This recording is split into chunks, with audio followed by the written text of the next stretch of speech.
Otra vez, muchísimas gracias a John Jairo Morales por todas sus actividades en favor de nuestra asociación, también como miembro del Consejo Académico, y también por su ponencia que dará ahora sobre las funciones presentes y futuras del Consejo de Estado de Colombia.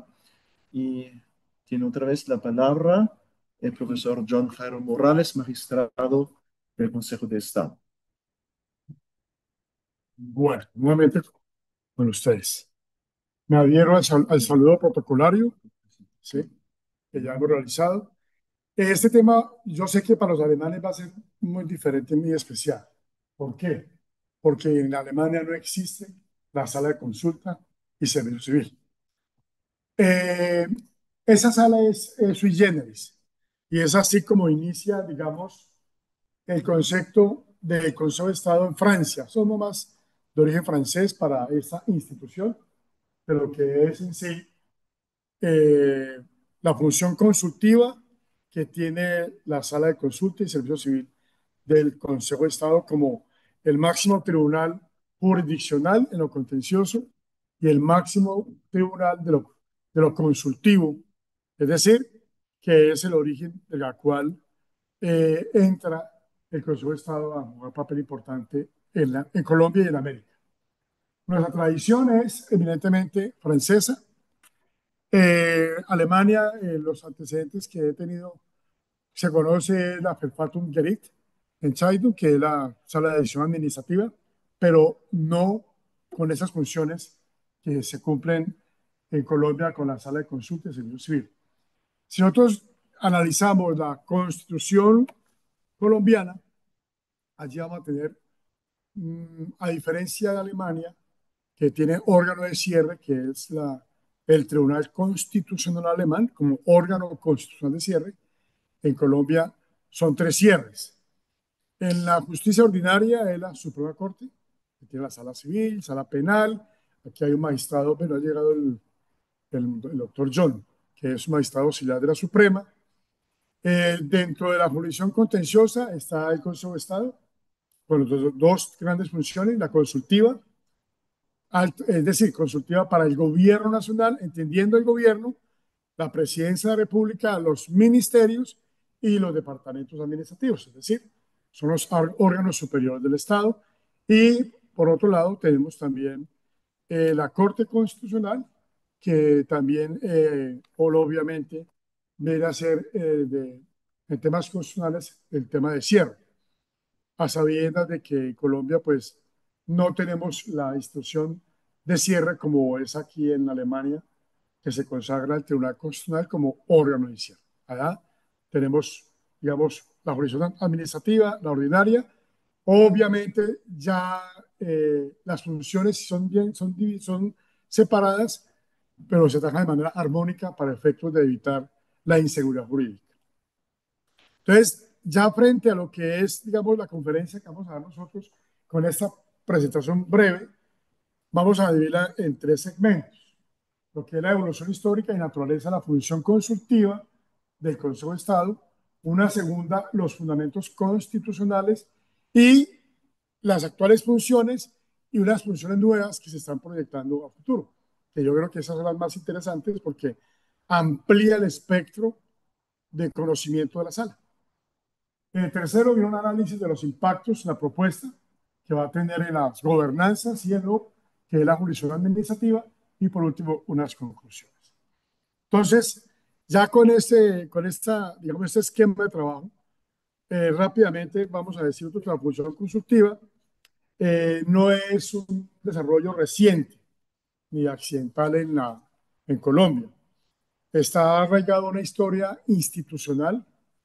Lógicamente, acá debe entenderse que los consejeros de Estado, o sea, somos 32 consejeros de Estado en Colombia, de los cuales 28 son jurisdiccionales y 4 somos consultivos, únicamente 4. Es decir, eso da mucho que hablar de la sala de consulta. Es decir, allí están, digamos, mis colegas de muy alta reputación académica. Incluso tengo una colega que es de la Universidad de Quito. Ya hizo su magíster y su doctorado en la UNIQUIL. Entonces ya somos dos de escuela alemana en la sala, hacemos la mayoría. Entonces tenemos mucha ascendencia frente a aspectos del derecho constitucional alemán y otros temas que de una manera u otra nos ayudan bastante para fluir en nuestra tarea consultiva. Entonces ahí ya es la gran conquista. No solamente para Kiel tener una magistrado, no, para Constance tener otro. Ya somos dos de escuela alemana que estamos en el Consejo de Estado. Creo que somos los dos primeros magistrados que venimos de la escuela alemana, porque otros han sido más para la Corte Constitucional, pero muy pocos, y otros para la Suprema Corte, pero más en el campo del derecho penal, del Strafrecht. Bueno, entonces la evolución, nosotros vamos a decir que ya sobre 1817 es donde inicia la tarea de el Consejo de Estado, pero como sala de consulta, más no jurisdiccional. Ya en el 14, en 1914, ya viene lo que es la separación de lo que es la tarea consultiva y jurisdiccional. Si ustedes recuerdan la historia del derecho francés, en Francia inician como consejeros del rey, del monarca, y así inicia el Consejo de Estado. Eran los consejeros del rey, quienes daban orientaciones para las políticas públicas, etcétera, etcétera. Ya cuando se da la crisis del servicio público, y la diferencia entre temas que eran propios de Estado y otros temas ya relacionados con los conflictos es donde nace ya el tema jurisdiccional.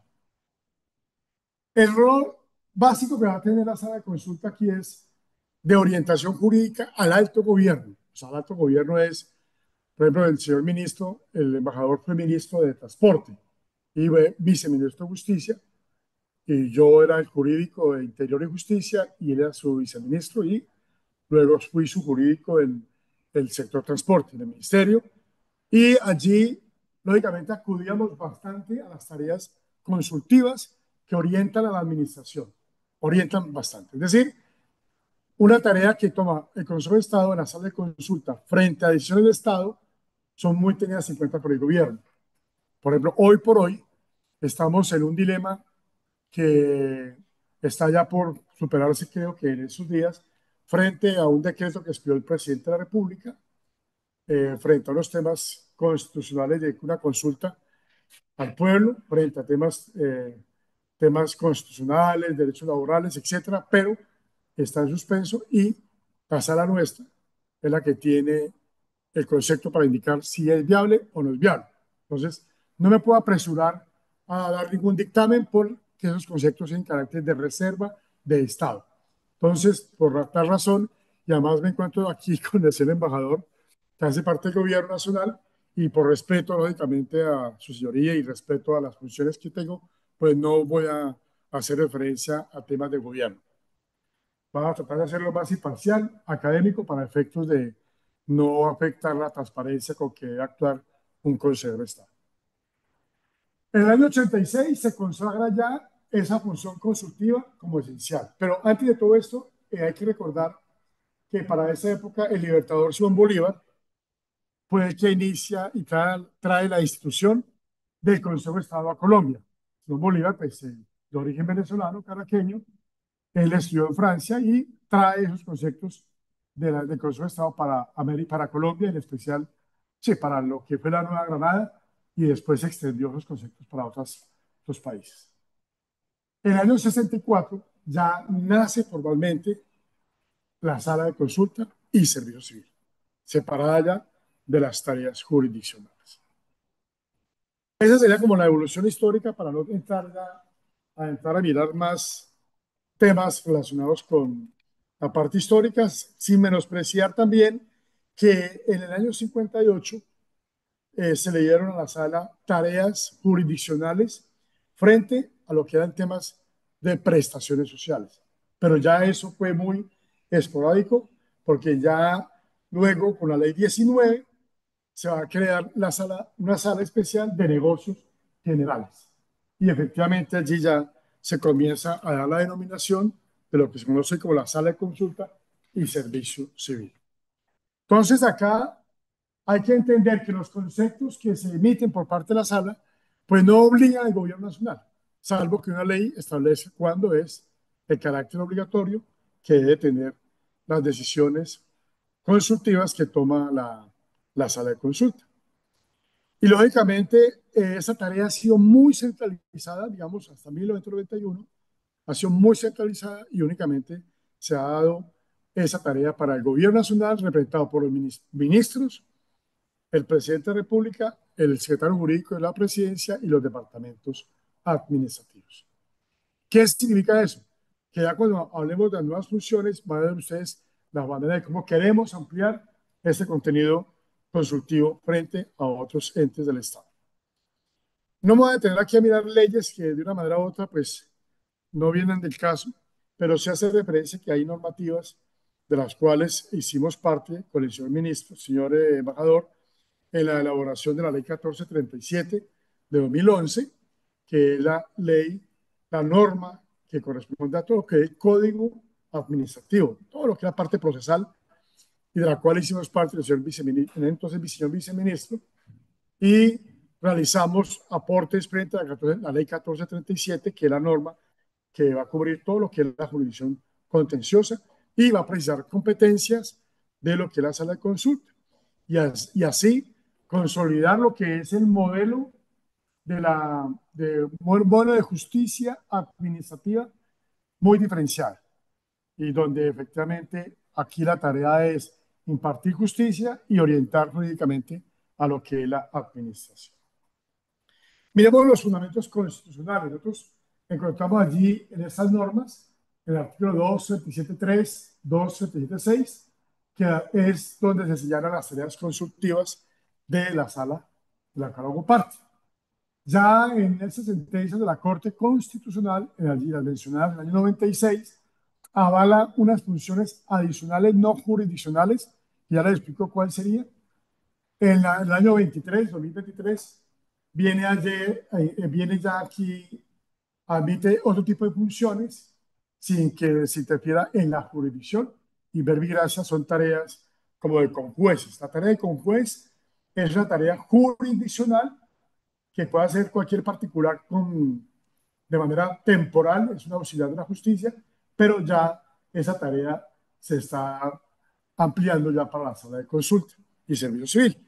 Recuerden que los consejeros de Estado o magistrados de la sala de consulta, digamos, aquí los perfiles son de otro tipo de orientación, son personas que han trabajado en el sector público, ya sea del orden nacional o del orden subnacional, y han tenido experiencia también, ya sea como árbitros o también como con jueces, y se han desempeñado académicamente. Es decir, el perfil de un magistrado de sala de consulta es muy diferente a un jurisdiccional, sin menosprecio que puede también ser un juez quien desempeña la tarea consultiva. Es decir, somos los altos académicos del mundo jurídico que llegan al Consejo de Estado. Es decir, son 4 los escogidos y son ellos los que prácticamente no van a revelar una verdad, pero sí van a orientar y es la última palabra, digamos, en temas relacionados con justicia, temas relacionados con la administración, con gobernanzas,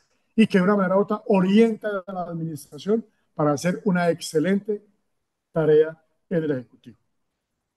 Ahora, con esa presentación muy somera, muy rápida, de contexto histórico, vienen lo que son digamos, qué es lo que queremos a futuro. Esto que hemos dicho, digamos, es lo tradicional de la sala de consulta, lo normal, lo normal. Es decir, ser asesores del gobierno, orientadores del gobierno, pero ahora viene unas nuevas expectativas, unas nuevas perspectivas de lo que se pretende con una nueva sala de consulta y servicio civil, que esto, lógicamente, va a tener, pues, movimiento académico y va a haber bastante crítica, van a haber pros, contras, pero ese es el debate. Y esa es la idea que queremos nosotros tomar.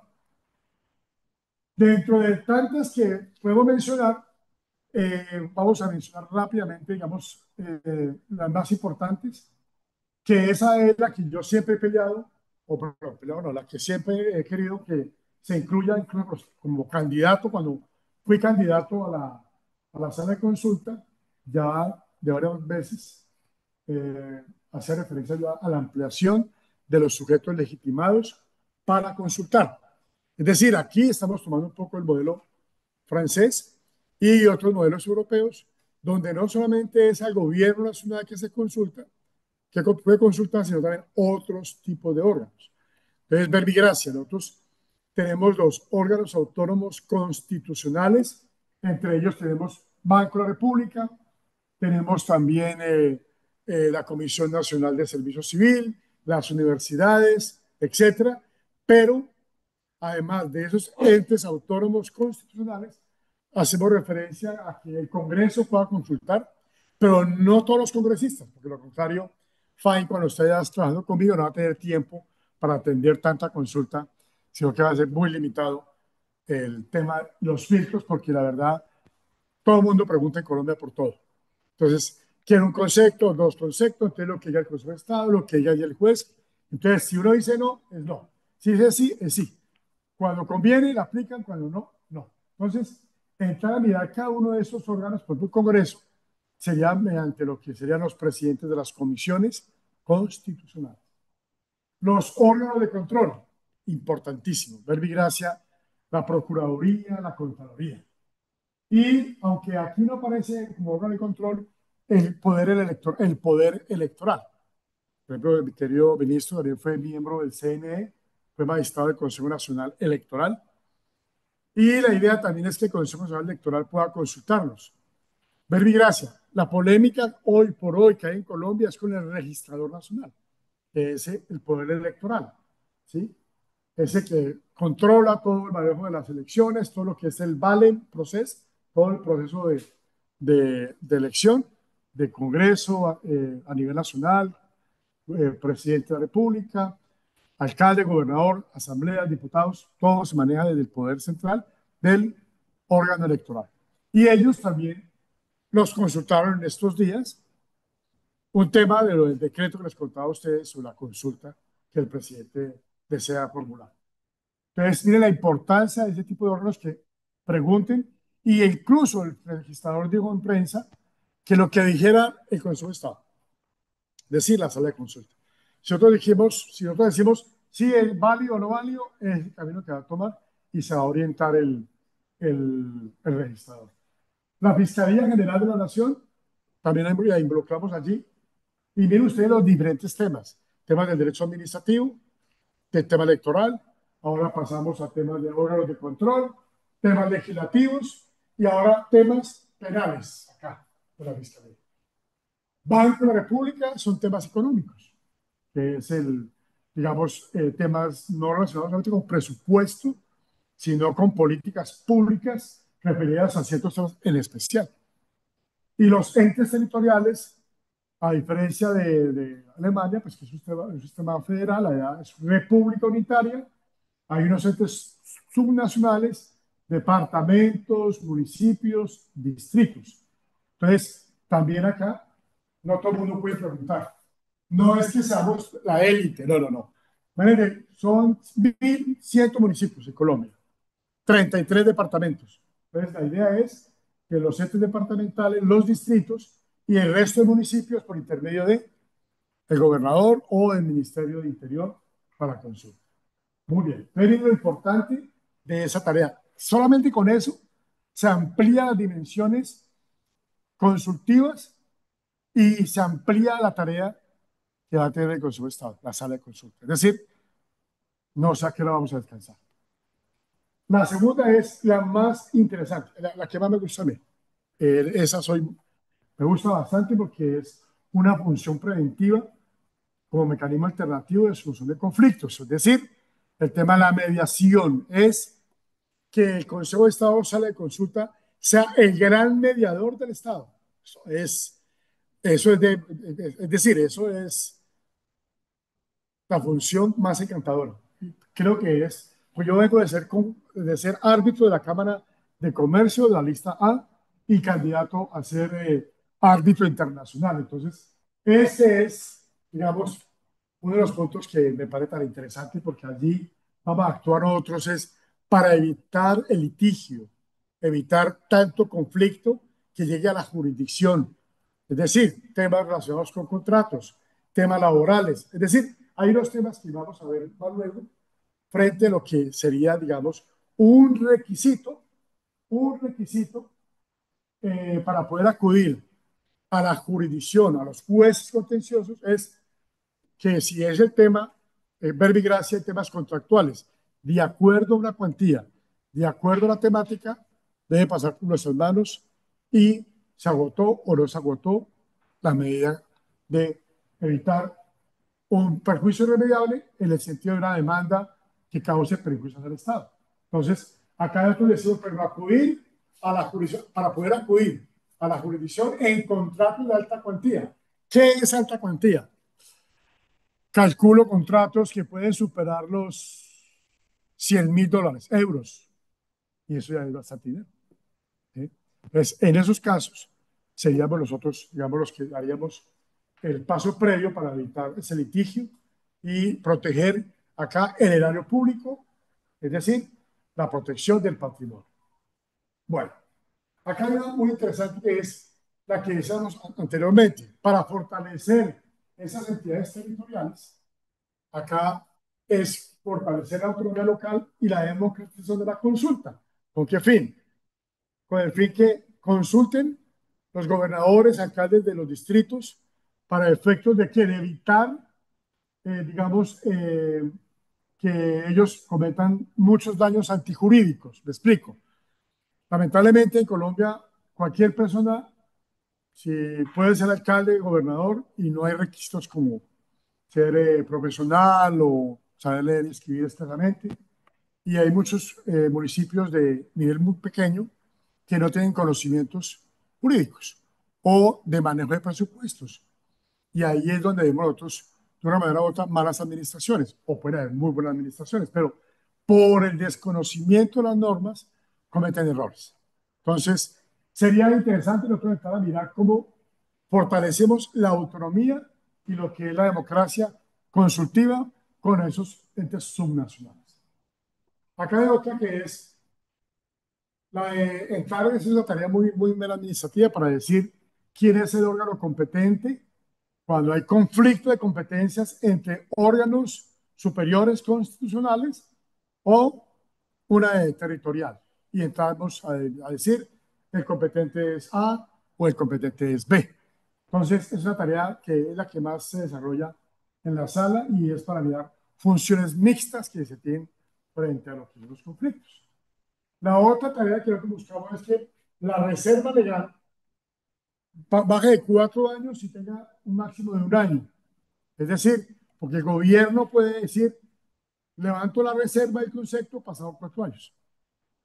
Entonces, eso de una manera u otra puede afectar, digamos, una buena gobernanza, una buena administración. Y ya para indicar unos puntos finales, frente a lo que es el tema de la reserva legal, en días pasados, no anuncio, pero sí digo que salió un concepto muy, muy importante, señor ministro, en el sector salud, que es frente al tema de las EPS, de la cual yo fui ponente, donde allí se tomó una decisión consultiva importante que creería yo que el ministro de Salud, creo yo que la próxima semana va a hacer el anuncio frente al pronunciamiento que dio la sala de consulta, que vimos en la sala de consulta, frente a lo que era el tema de los pagos de las EPS en materia de salud. En Colombia hay una crisis de salud desde el 2021. Aunque, aunque lo que decide la sala ahora, en componencia mía, pues voy a decir cuál es el sentido de la respuesta, pero no salva el sistema, pero sí le da una pipita de oxígeno, le da algo de oxígeno al sistema, pero el sistema seguirá en crisis. Entonces, una decisión muy importante, ¿por qué? Porque se ve allí la necesidad, señor ministro, señor embajador y profesores, del momento de la oportunidad y lo que decía alguien aquí, los momentos constitucionales, donde los jueces o los que somos consultivos debemos de mirar la oportunidad, la pertinencia para efectos de generar caos institucional. Porque tal como está hoy Colombia, tiene mucho problema institucional. Y agregarle otro problema genera más inconveniente. Entonces, acá tocó actuar jurídicamente, pero con mucha prudencia. Y la prudencia aquí lo que hace es no calentar y no dar más fuego a la candela, sino tratar de que se mantenga o se apague, pero lógicamente eso no va a ser posible. Entonces, el tema de las reservas es de suma importancia bajarla a un año. Bueno, ¿cuál es el impacto que va a tener todo este tema de la reforma?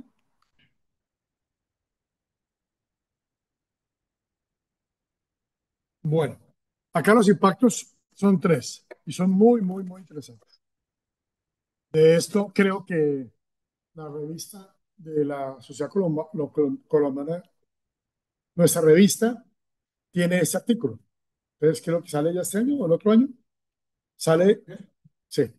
Entonces creo que esa conferencia va a estar allí en el documento que va a sacar la Sociedad Colombo Alemana de Juristas. Bueno, muy bien. Miremos entonces cuáles son los impactos. Tres grandes impactos. Lo que es, por un lado, la lucha contra la hiperjudicialización. O sea, Colombia, en su caso, en los temas interadministrativos hay más de 1.800 litigios. 1.800 litigios representa aproximadamente billones y billones de pesos. Muchos.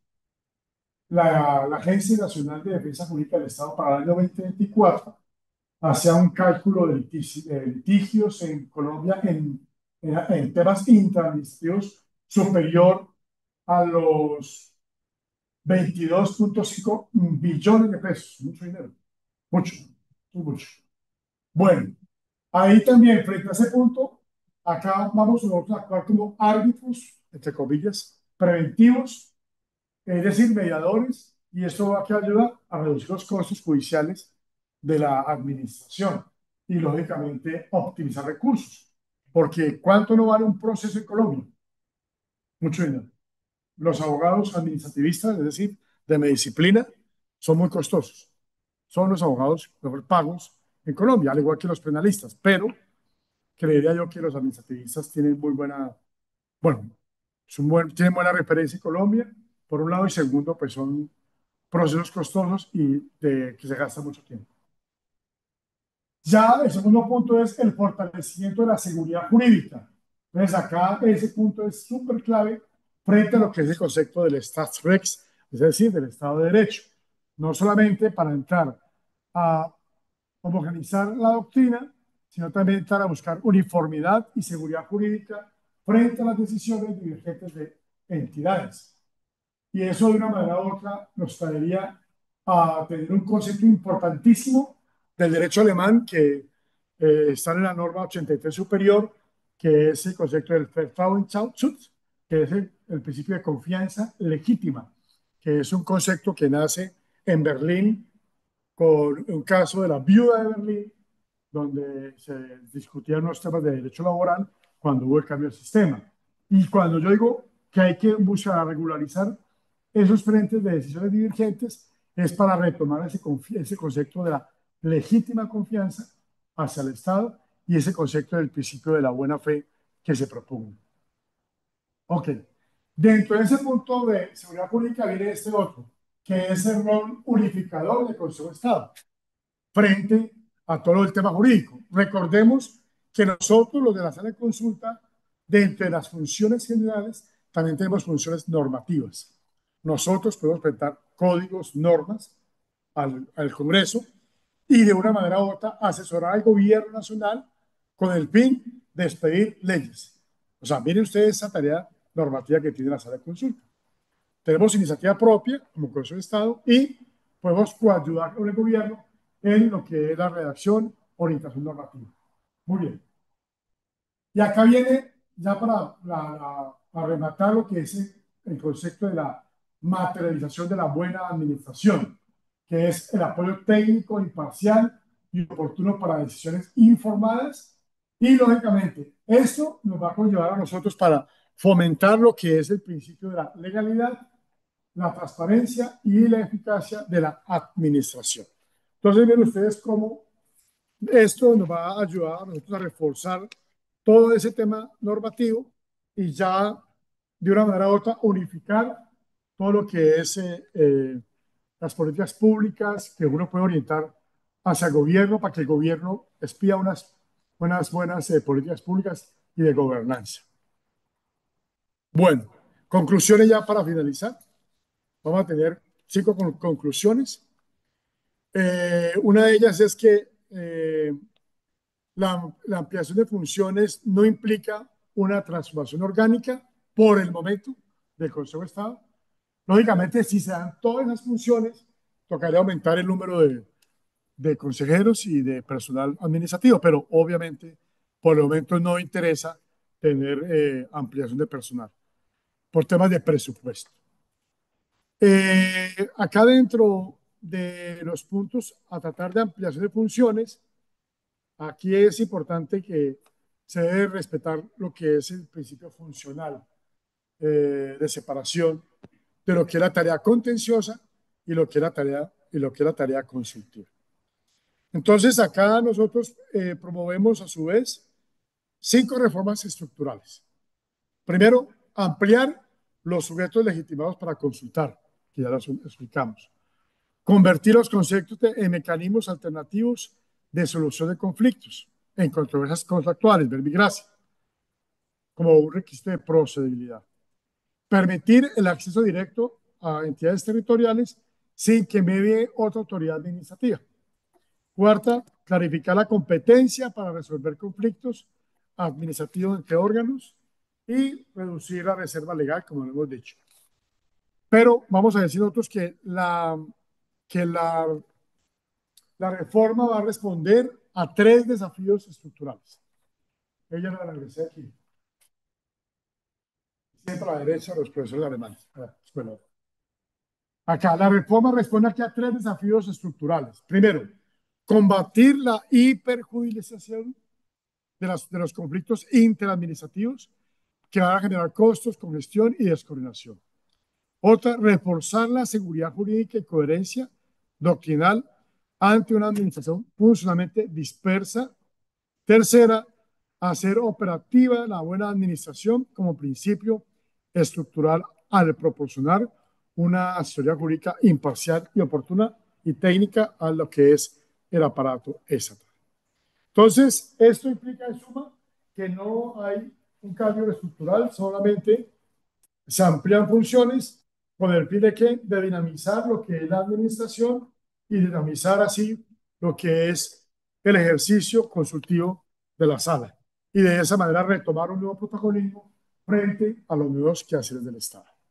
De esta manera, pues, dejamos ya el tema en esta dimensión, queda sujeto a los debates académicos que se van a presentar una vez se ha dado ese proyecto de ley al Congreso. Vamos a llevarlo a los debates de las universidades, los profesores y obviamente también en el seno de la administración y aquellos entes de los cuales queremos nosotros alcanzar, llevarles esas tareas consultivas y funcionales. Muchas gracias, profesor Stoiber, señor decano, vielen Dank. A todos ustedes, muchas gracias. Espero que esta charla haya sido de su gran interés. Muy amable.